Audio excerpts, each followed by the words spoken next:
Hello दोस्तों, नमस्कार। स्वागत है एक बार फिर से आप सभी के अपने प्रिय चैनल पर। दोस्तों आपको बता दें जो अभी की सबसे बड़ी खबर आ रही है, जहां भारत चीन में अब मीडिया को लेकर मचा जंग। एक दूसरे के पत्रकारों को वापस भेज रहे दोनों देश। साथ ही साथ आपको बताएंगे जहां भारत के मुरीद हुए पाकिस्तान के मुकेश अंबानी अपनी ही सरकार को लताड़ा। जी हाँ दोस्तों, बताएंगे क्या कहा भारत के तारीफ में। और साथ ही साथ आपको बताएंगे जहां पर ओडिशा रेल हादसे का सच बताएंगे। ये 5 कर्मचारी पूछताछ में सीबीआई उगलवाएगी राज। जी हाँ दोस्तों, बताएंगे वो कौन है। और साथ ही साथ बताएंगे जहां आज महाराष्ट्र में हो जाए चुनाव तो क्या होगा भाजपा और कांग्रेस का हाल। सर्वे में आया निकलकर सामने। दोस्तों सारी जानकारियां आपको बताने वाले, तो बने रहेगा वीडियो के अंत तक। और अभी खबरों में आगे बढ़ने से पहले हमेशा की तरह अपने भारत देश और भारतीय सेनाओं का दिल से समर्थन करते हैं तो इस वीडियो को भी कर दीजिए लाइक, चैनल को कर दीजिए सब्सक्राइब, बेल आइकन दबाइए, साथ ही कमेंट बॉक्स में लिख दीजिएगा जय हिंद। जी हाँ, तो बात करते हैं पहली और सबसे बड़ी खबर की, जहां भारत चाइना में अब मीडिया को लेकर मची जंग। एक दूसरे के पत्रकारों को वापस भेज रहे दोनों देश। जी हां दोस्तों, चीन में आखिरी भारतीय पत्रकार को देश छोड़ने का दिया गया है फरमान। क्या मीडिया से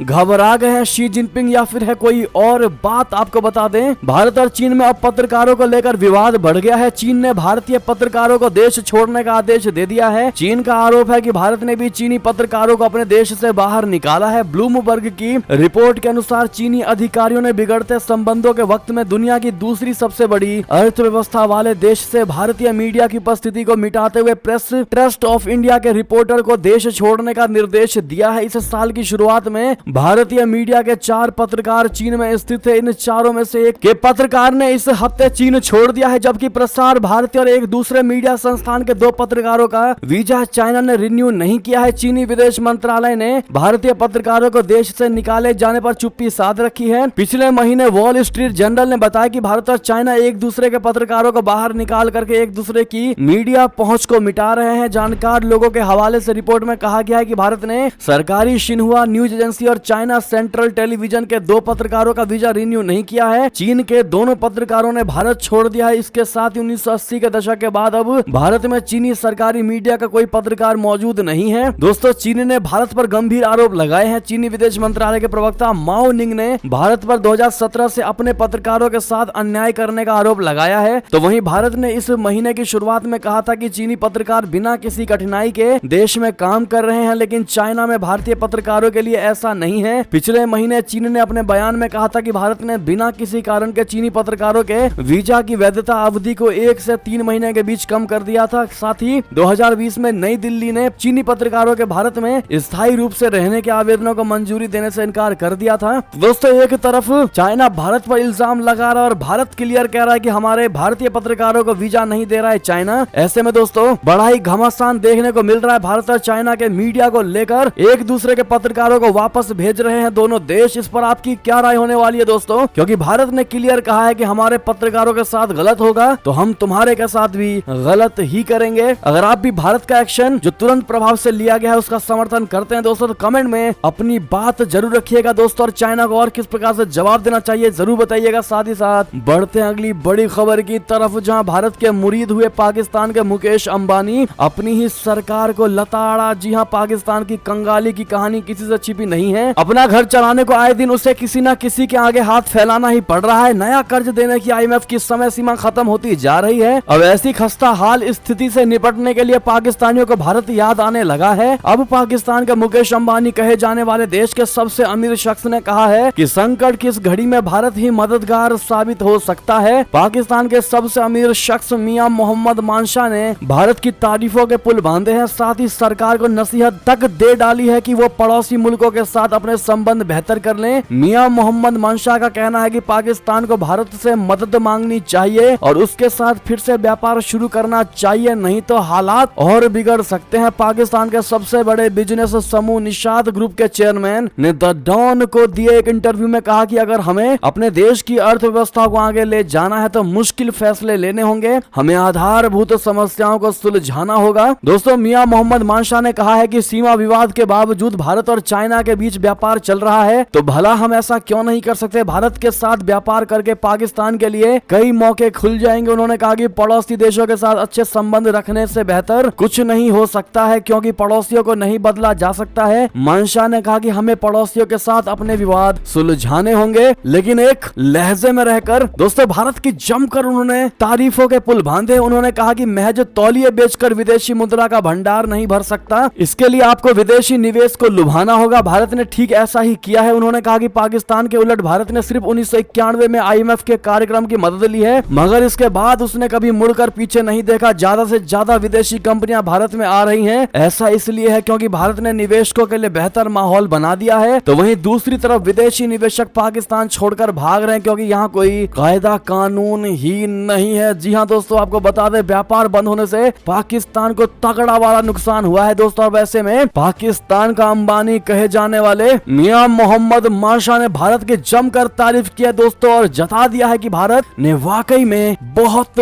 तगड़ा वाला ग्रोथ किया है। कभी 2013 से विकासशील कहे जाने वाला भारत आज सबसे जल्दी विकसित होता हुआ देश नजर आ रहा है। ऐसे में अगर आप भी मानते हैं दोस्तों कि अपना भारत मोदी जी के नेतृत्व में जल्द ही विकसित देश कहलाएगा, तो कमेंट में मोदी है तो मुमकिन है जरूर कहिएगा दोस्तों। और मियां मनसा ने जिस प्रकार से भारत की जमकर तारीफ की है, ऐसे में आप पाकिस्तानियों को क्या सलाह देना चाहेंगे दोस्तों? चलते हैं अगली खबर की तरफ, जहां ताइवान से अपने नागरिकों को निकालने की तैयारी में है अमेरिका। चीनी हमले के डर से तैयार किया निकासी प्लान। बता दें अमेरिकी इन दिनों ताइवान में रहने वाले अपने नागरिकों को निकालने की योजना बना रहा है। बाइडेन प्रशासन को डर है कि अगर चीन ने ताइवान पर हमला किया तो सबसे ज्यादा असर अमेरिकी नागरिकों पर पड़ेगा। ऐसे में युद्ध के हालात से पहले ही अमेरिकी नागरिकों को ताइवान से निकालने का प्लान तैयार किया जा रहा है। अमेरिका को डर है कि चाइना कभी भी ताइवान पर हमला कर सकता है। खुद अमेरिकी विदेश मंत्री एंटनी ब्लिंकन ने कहा था कि चाइना उनकी सोच से भी तेज गति से ताइवान को घेर रहा है। अमेरिकी रक्षा मंत्रालय की हाल ही में लीक हुई खुफिया रिपोर्ट में भी ताइवान पर चाइना के आक्रमण का जिक्र था। द मैसेंजर.com के अनुसार अमेरिका के एक वरिष्ठ खुफिया अधिकारी ने नाम न छापने की शर्त पर बताया कि ताइवान से अमेरिकी नागरिकों को निकालने की योजना कम से कम 6 महीने से चल रही है। पिछले कुछ महीनों में इसमें तेजी देखी गई है। उस अधिकारी ने कहा कि रशिया के साथ चाइना के संबंधों में आई मजबूती ने हमें अपनी तैयारियों को बढ़ाने के लिए मजबूर किया है। उन्होंने इस बात पर भी जोर दिया है कि ताइवान में अमेरिकी नागरिक पूर्ण रूप से सुरक्षित हैं और अभी सार्वजनिक रूप से कोई आदेश जारी करने की आवश्यकता नहीं है। जी हाँ दोस्तों, रिपोर्ट में बताया गया है कि फरवरी 2022 में रशिया के यूक्रेन पर आक्रमण ने अमेरिका को ताइवान से निकासी की योजना बनाने के लिए मजबूर किया है। अमेरिकी प्रशासन ने नागरिकों के लिए कोई ऐलान नहीं किया है। हालांकि लेफ्टिनेंट कर्नल मार्टिन मिनर्स ने कहा कि हम ताइवान जलडमरू मध्य में अभी तुरंत कोई युद्ध की उम्मीद नहीं कर रहे हैं। साथ ही साथ दोस्तों अगली खबर आपको बता दें, जहां भारत पर नेपाली प्रधानमंत्री प्रचंड को घेरना पड़ गया भारी। अपने ही जाल में फंस गए चीन के गुलाम केपी शर्मा ओली। बता दें नेपाल के प्रधानमंत्री पुष्प कमल दहल प्रचंड अपने भारत के पहले दौरे के बाद से ही विपक्षी दलों के निशाने पर है। विपक्षी दल जहां कभी अखंड भारत के नक्शे तो कभी सीमा विवाद को लेकर उन्हें घेरने की कोशिश कर रहे हैं। इस बीच नेपाल की सबसे बड़ी विपक्षी पार्टी के नेता और पूर्व प्रधानमंत्री केपी शर्मा ओली अपने ही जाल में बुरी तरह से फंस गए हैं। केपी शर्मा ओली भारत का नाम लेकर प्रचंड की छवि खराब करना चाहते थे, लेकिन ये उनको ही महंगा पड़ गया। जी हाँ, उल्टा पड़ गया। दरअसल ओली ने शनिवार को अरुण और फूकोट करनाली पन बिजली परियोजना को लेकर प्रचंड की आलोचना की और कहा कि नेपाली प्रधानमंत्री ने अपनी भारत यात्रा के दौरान मूंगफली के बदले में दोनों ही हाइड्रो प्रोजेक्ट दे दिया। प्रचंड की भारत यात्रा के बाद जारी बयान में कहा गया है कि दोनों देशों के बीच लोअर अरुण पन बिजली परियोजना को लेकर समझौते पर हस्ताक्षर हुआ है। भारत नेपाल से अगले 10 साल में 10,000 मेगावाट बिजली खरीदने पर सहमत हुआ है। ओली ने इसको लेकर निशाना साधा और कहा कि प्रचंड ने दो नदियों फूकोट करनाली और अरुण को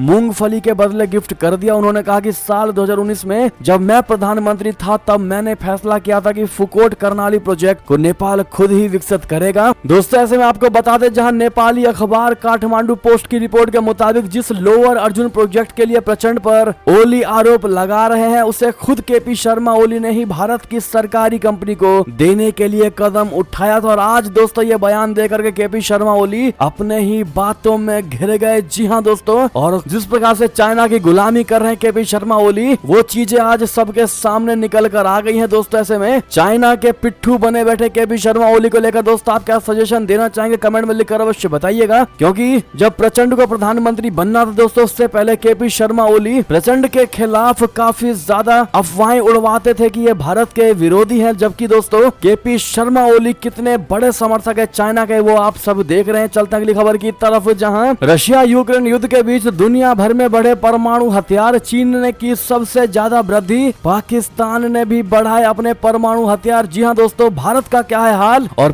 पाकिस्तान के परमाणु हथियार कितने सुरक्षित हैं और भारत के लिए कितना बड़ा खतरा है दोस्तों, आपको इसी खबर में हम बता रहे हैं। पहले बता दें कि पिछले कुछ समय से चाइना के साथ कई देशों का तनाव बढ़ गया है। चीन से सटी भारत की सीमा पर लगातार तनाव देखने को मिल रहा है। इसी बीच एक रिपोर्ट सामने आई है दोस्तों, जिसमें भारत, पाकिस्तान और चाइना समेत कई देशों के परमाणु हथियारों के जखीरों के बारे में बताया गया है। Stockholm International Peace Research Institute यानी सिप्री द्वारा जारी किए गए एक रिपोर्ट में बताया गया है कि चीन बहुत तेजी से परमाणु हथियार बना रहा है। हालांकि भारत और पाकिस्तान ने भी पिछले एक साल में परमाणु हथियारों की संख्याएं बढ़ाई हैं। बता दें दोस्तों, SIPRI के निर्देशक डैन स्मिथ ने बताया है कि कई देशों के परमाणु शस्त्रागार पिछले साल बढ़े हैं। इनमें चाइना सबसे आगे रहा, जबकि अन्य परमाणु शक्तियों ने भू राजनीतिक तनाव बढ़ने के साथ साथ उनका आधुनिकीकरण जारी रखा। उन्होंने कहा कि दुनिया भर में परमाणु हथियारों की संख्या में आई कमी अब समाप्त होने की कगार पर है। एक साल पहले की तुलना में प्रमुख शक्तियों के सैन्य शस्त्रागार में अब 46 अधिक परमाणु हथियार हैं। दोस्तों, भारत की बात कर लेते हैं, जहां भारत के परमाणु हथियार चाइना और पाकिस्तान दोनों से कम है। भारत के पास चाइना के आधे से भी कम परमाणु हथियार है। सिप्री की रिपोर्ट के मुताबिक 86 नए हथियारों में से लगभग भारत के पास 4, पाकिस्तान के पास 5 और चीन के पास करीब 60, उत्तर कोरिया के पास 5 और रशिया के पास 12 परमाणु हथियार हैं। अब दोस्तों, ऐसे में आपको हम बता दें, न्यूक्लियर थ्रेट इनिशिएटिव की 2020 की रिपोर्ट बताती है कि पाकिस्तान ने ट्रांसपोर्टेशन के दौरान परमाणु हथियारों और रेडियो एक्टिव सामग्रियों की सुरक्षा में काफी सुधार किया है। विशेषज्ञों का अनुमान है कि पाकिस्तान ने अपने परमाणु हथियारों की सुरक्षा पर पहले से ज्यादा सुधार किया है। हालांकि इन दावों को स्वतंत्र रूप से सत्यापित करना मुश्किल है, फिर भी परमाणु हथियारों और सामग्री के लिए मौजूदा सुरक्षा उपाय पर्याप्त नहीं हो सकते हैं। पाकिस्तान का मानना है कि युद्ध के कारण अगर भारत की सेना भारी पड़ती है तो वो परमाणु हथियारों का इस्तेमाल कर सकता है। इससे तुरंत के लिए भारत को नुकसान तो होगा, लेकिन जवाबी कार्रवाई से पाकिस्तान का नामो निशान मिट सकता। अगर आप भी दोस्तों मानते हैं कि परमाणु हथियार की संख्या ज्यादा होने से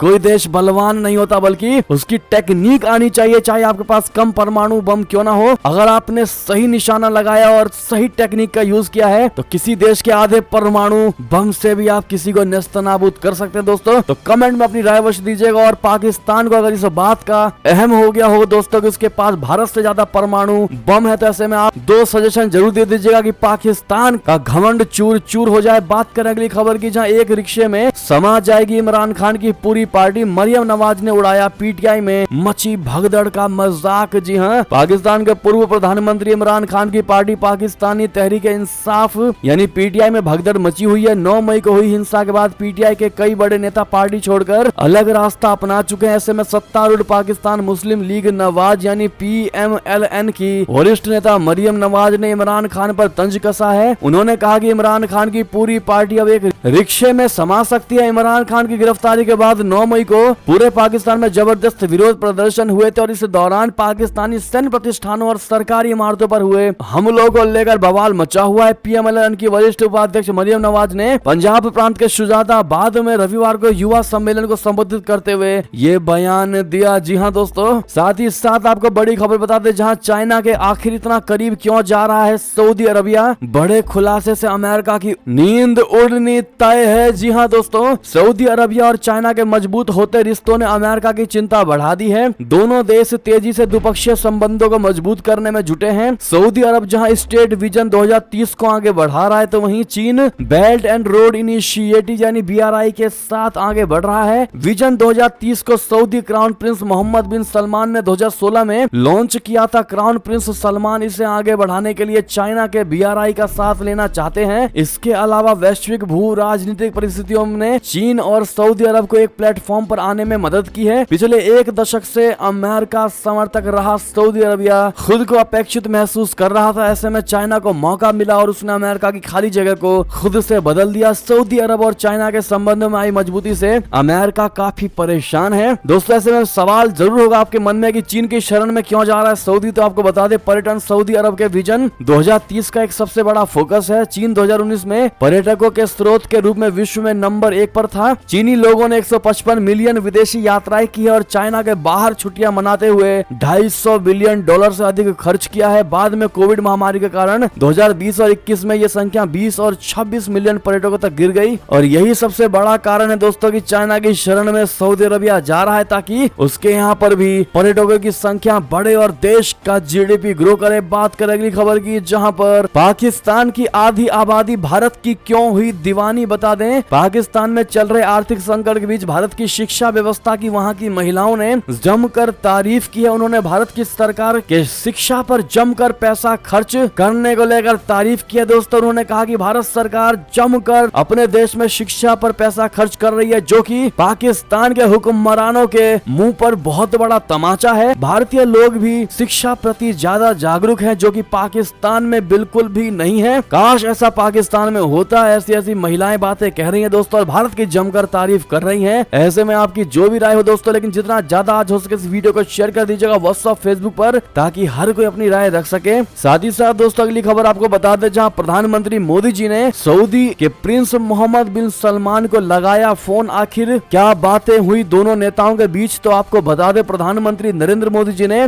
सऊदी अरब के क्राउन प्रिंस और प्रधानमंत्री मोहम्मद बिन सलमान के साथ टेलीफोन पर बातचीत की। इस दौरान दोनों नेताओं ने कई द्विपक्षीय, बहुपक्षीय और वैश्विक मुद्दों पर समीक्षा की। इस दौरान पीएम मोदी ने सूडान से जेद्दा के रास्ते भारतीय नागरिकों को निकालने के दौरान सऊदी अरब के समर्थन के लिए मोहम्मद बिन सलमान को धन्यवाद दिया। साथ ही कहा कि वो अपनी भारत यात्रा के लिए उत्सुक हैं। तो वहीं पीएम मोदी जी ने क्राउन प्रिंस को उनकी आगामी हज यात्रा के लिए शुभकामनाएं दी। जी हां, पीएमओ ने एक बयान में कहा कि टेलीफोन पर बातचीत के दौरान दोनों नेताओं ने द्विपक्षीय सहयोग के कई मुद्दों की समीक्षा की और आपसी हित के विभिन्न बहुपक्षीय और वैश्विक मुद्दों पर विचारों का आदान प्रदान किया। साथ ही साथ अगली खबर आपको बता दें, जहां नाटो देशों पर कभी भी बहुत बड़ा हमला कर सकता है रशिया टुडे के संपादक की बड़ी चेतावनी। कहा एक सुबह हम उठेंगे और पूर्ण विनाश देखेंगे। जी हां, यूक्रेन युद्ध कभी भी खतरनाक दिशा में मुड़ सकती है और पूरी दुनिया के लिए संकट बन सकता है। न्यूज वीक की खबर के मुताबिक रशिया टुडे यानी आरटी की प्रधान संपादक मार्गरीटा सिमोनियन ने कहा कि रशिया के राष्ट्रपति व्लादिमीर पुतिन यूक्रेन की मदद करने वाले नाटो के सदस्य देशों के खिलाफ हमले की धमकी देने वाले हैं, जिसके बाद आशंका ये बन रही है कि हो सकता है कि ये युद्ध नाटो बनाम रशिया हो जाए और फिर ये युद्ध कहां जाकर थमेगा इसकी कल्पना भी कोई नहीं कर सकता है। रूस टुडे की प्रधान संपादक मार्गरीटा सिमोनियन ने कहा कि उनका मानना है कि व्लादिमीर पुतिन जल्द ही यूक्रेन की मदद करने वाले नाटो देशों को अल्टीमेटम देंगे। संपादक मार्गरीटा सिमोनियम को पुतिन समर्थक माना जाता है और कई एक्सपर्ट्स ने उनके बयान के बाद युद्ध के गंभीर होने की आशंका जताई है। उन्होंने कहा कि एक सुबह हम उठेंगे और हमें पता चलेगा कि पिछली रात व्लादिमीर पुतिन ने एक अल्टीमेटम घोषित किया है, जिसमें कहा जाएगा कि ऐसे देशों के एयरपोर्ट से उड़ान भरने वाले F-16 विमान जो रूसी क्षेत्र पर हमला कर रहे हैं और ऐसे देशों के बंदरगाहों से भेजे गए हथियारों की आपूर्ति जारी रहती है, तो हम इन हवाई क्षेत्रों और बंदरगाहों पर हमला करने को वैध लक्ष्य मानेंगे।